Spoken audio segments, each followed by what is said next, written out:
श्री शिवाय नमस्तुभ्यम। पितृपक्ष महा की है प्रदोष तिथि और शिवरात्रि। और गुरु जी पंडित जी प्रदीप मिश्रा जी ने बताया है, आप पूरे मासिक शिवरात्रि करते हो, पर अगर जो पितृपक्ष की शिवरात्रि आती है वो बहुत ही खास और विशेष होती है। और शिवरात्रि के एक दिन पहले आती है प्रदोष तिथि।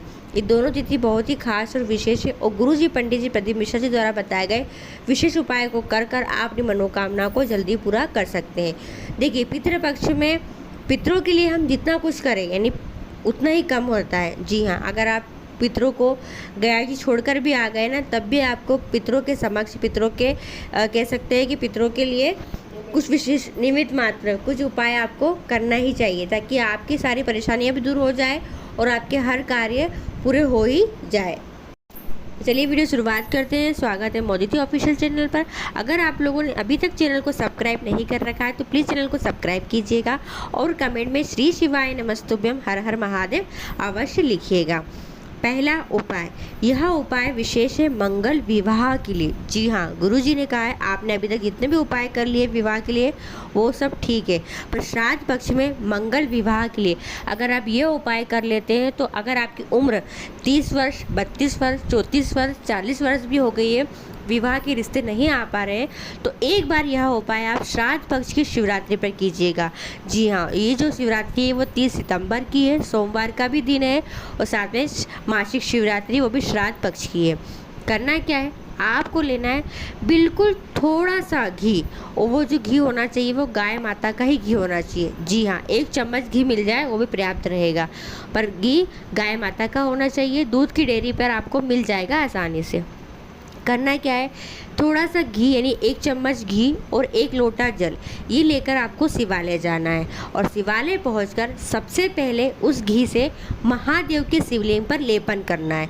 जितना सा भी घी ले गए ना उतने से घी से आप लेपन कर दीजिए। कर दिया आपने, लेपन कर देने के बाद एक उंगली से यानी चीटी उंगली के पास वाली उंगली से उस घी को लेकर उस घी की एक बिंदी आपको लगाना है माँ अशोक सुंदरी के स्थान पर। विशेष बात यह है कि जब आप बिंदी लगाओगे तब आपको माँ पिवरी, जी हाँ, माँ पिवरी जी का नाम लेना है और नाम लेकर फिर बिंदी आपको लगाना है। बिंदी लगाने के बाद अब आपको 1 लोटा जल महादेव के ऊपर समर्पित कर देना है और आपकी जो भी मनोकामना यानी आपका मंगल विवाह में जो भी परेशानी आ रही है बाबा से कहिए। फिर देखिए आपका इस श्राद्ध पक्ष ये उपाय करेंगे, आने वाले श्राद्ध पक्ष पर आप जोड़े से महादेव की पूजा अर्चना करेंगे, यानी आपका मंगल विवाह पक्का हो ही जाएगा। तो ये विशेष उपाय आपको 30 सितंबर के दिन सोमवार के दिन मासिक शिवरात्रि श्राद्ध पक्ष की शिवरात्रि पर करना है। दूसरा उपाय, यह उपाय संतान प्राप्ति का है। जी हाँ, गुरुजी ने कहा है शादी को काफ़ी वर्ष हो गए और अभी तक संतान की प्राप्ति नहीं हो पाई है, तो संतान प्राप्ति के लिए अगर आपके विवाह को कई साल हो गए हैं और 30 वर्ष 40 वर्ष भी हो गए हैं और संतान की प्राप्ति नहीं हो पाई है, तो संतान प्राप्ति के लिए श्राद्ध पक्ष की मासिक शिवरात्रि पर आप यह उपाय कीजिएगा। जी हाँ, आपको लेना है घी, वो भी गाय माता का घी, और उस घी से शिवलिंग के ऊपर आपको लेपन कर देना है। जी हाँ, शिवलिंग के ऊपर लेपन कर दीजिए। लेपन करने के बाद आपको उसी घी को प्राप्त करके लाना है, माने प्राप्त करके लाना है, बाबा से मांग कर लाना है और उस घी को लाकर उस घी का सेवन उसी श्राद्ध पक्ष की शिवरात्रि पर कर लेना है। यह उपाय केवल श्राद्ध की शिवरात्रि पर ही किया जाता है। तो घी का लेपन कर दे, घी को लेकर आए और खा ले, पा ले, बस इतना सा करिए। फिर देखिए आपको संतान की प्राप्ति कितनी जल्दी होती ही होती है। तीसरा उपाय, श्राद्ध पक्ष की प्रदोष तिथि कब है, रविवार की 29 सितंबर की। कोई भी मनोकामना हो, विवाह, नौकरी, व्यापार, नया मकान, सरकारी नौकरी, अच्छे नंबरों से एग्जाम में पास हो रहा है, कोई भी मनोकामना अगर आपकी है तो इस प्रदोष पर आपको श्राद्ध पक्ष की प्रदोष का ही उपाय है ये। श्राद्ध पक्ष की प्रदोष पर अगर आप यह उपाय कर लेते हो तो आपकी मनोकामना जल्दी पूरी होती है, यानी कि आप नवरात्रि में आपकी मनोकामना पूरी हो जाएगी। करना क्या है, 1 लोटा जल लेकर शिवालय जाना है। हाँ जी, 1 लोटा जल लेकर शिवालय जाओ और शिवालय के ऊपर एक ही लोटे से महादेव पर 27 बार जल समर्पित करो। 1 लोटा पकड़ा आपने हाथ में और एक ही लोटे से आपको 27 बार श्री शिवाय नमस्तुभ्यम श्री शिवाय नमस्तुभ्यम एक ही लोटे से बार बार आपको 27 बार पूरा जल समर्पित करना है। 27 बार में पूरा जल समर्पित कर दो और आपकी जो भी मनोकामना है महादेव से कह दीजिए। 7 वर्ष की प्रदोष तिथि, जैसे गुरुजी ने कहा था कि 16 श्राद्ध 16 दिन तक करो, नहीं कर पाए कोई बात नहीं, एक दिन भी अगर विशेष तिथि पर कर लोगे तो आपकी मनोकामना अवश्य पूरी होगी ही होगी। चौथा उपाय, यह उपाय है सरकारी नौकरी या फिर किसी जगह इंटरव्यू दे के आए हो, अभी तक कॉल नहीं आ पाया है, किसी एग्ज़ाम में बैठने की तैयारी कर रहे हो, अच्छा रिजल्ट मिल जाए, अच्छी तरक्की मिल जाए, अच्छी उन्नति मिल जाए, अच्छा प्रमोशन मिल जाए, तो गुरुजी ने यह विशेष उपाय बताया है 7 वर्ष की शिवरात्रि पर करने का। जी हाँ, करेंगे क्या, एक बेलपत्री लेंगे। जी हाँ, गुरुजी ने कहा है, हमेशा मैं कहता हूँ कि अच्छे नंबरों की पढ़ाई के लिए या किसी कार्य की सफलता के लिए आप बेलपत्री पर शहद लगाकर उपाय करो, पर 7 वर्ष की शिवरात्रि पर आपको बेलपत्री पर जो लगाना है वो लगाना है घृत, यानी कि घी लगाना है।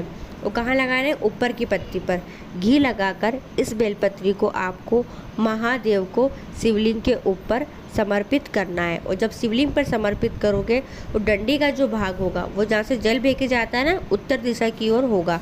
जी हाँ, नहीं समझ में आया तो अब देख लेना, शिवालय जाओगे, जहाँ से जल बह के जाता है, जिस स्थान पर माँ अशोक सुंदरी का स्थान रहता है ना, ठीक उस दिशा में आपको बेलपत्री की डंडी का भाग कर देना है और समर्पित कर दीजिए। यह विशेष उपाय आप किसी भी मनोकामना के लिए कर सकते हो, करके देखना, महादेव सुनेंगे ही सुनेंगे। 5वां उपाय, यह उपाय आप किसी भी मनोकामना के लिए कर सकते हो और इस उपाय विशेष आप करिएगा 30 सितंबर सोमवार के दिन, मासिक शिवरात्रि के दिन। जी हाँ, गुरुजी ने कहा था कोई भी मनोकामना हो उसके लिए आप यह उपाय कर सकते हो। आपको लेना है केवल एक सफ़ेद पुष्प। जी हाँ, केवल एक सफ़ेद पुष्प, शिवालय जाकर महादेव के ऊपर आपको उस पुष्प को समर्पित कर देना है, बस इतना सा करना है। और जो भी मनोकामना होगी उस मनोकामना के लिए आप यह उपाय कर सकते हैं। केवल आपको एक सफ़ेद पुष्प समर्पित करना है, पर ध्यान रखिएगा फूल जो सफ़ेद पुष्प लो, चमेली का लो, चल जाएगा एक बार, पर केतकी का फूल मत चढ़ा देना, इस बात का विशेष ध्यान रखना। तो ये विशेष उपाय है जो आपको सोमवार के दिन शिवरात्रि पर कर सकते हैं। 5वां उपाय, 7 पक्ष की प्रदोष है, 7 पक्ष की शिवरात्रि है, ये अन्य किसी दिन श्राद्ध पक्ष में आपको कुशा से यह उपाय करना है। गुरुजी ने कहा था कुशा अगर घर में होती है तो पितृदोष कभी नहीं लगता है, साथ में कभी हम परेशान नहीं रहते, यानी दुख तकलीफ हमारे घर नहीं आती, घर में प्रवेश नहीं करती है। जी हाँ, तो कुशा वाला यह जो उपाय है, तो गुरुजी ने विशेष 3 स्थान बताए जहाँ आप कुशा रखें। देखिए, सबसे पहला स्थान है पहले जो घर का मुख्य द्वार होता है, मुख्य द्वार के बाद अंदर वाला जो गेट होता है, उस गेट के आसपास कहीं भी आप कुशा रख सकते हैं। कुशा कितने प्रकार की होती है, तो कुशा सूखी कुशा भी आती है, या फिर कुशा का आसन भी आता है, या हरी हरी कुशा भी आती है। तो ये कुशा से आप यह उपाय कर सकते हैं। या फिर आप कुशा को अपने घर के मटके के पास भी रख सकते हैं। श्राद्ध पक्ष में मटके के पास रखने का भी बहुत विशेष महत्व है।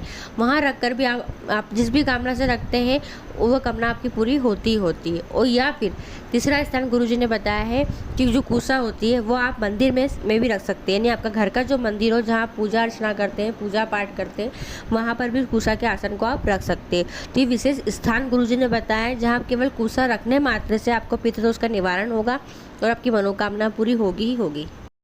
तो यह कुछ विशेष उपाय है जो आप प्रदोष पे शिवरात्रि पर कर आप अपनी मनोकामनाओं को पूरा कर सकते हैं। वीडियो पसंद आती है तो प्लीज़ और लोगों तक जरूर शेयर कीजिएगा। श्री शिवाय नमस्तुभ्यम, हर हर महादेव, बोल बम का नारा है, बाबा एक सहारा है।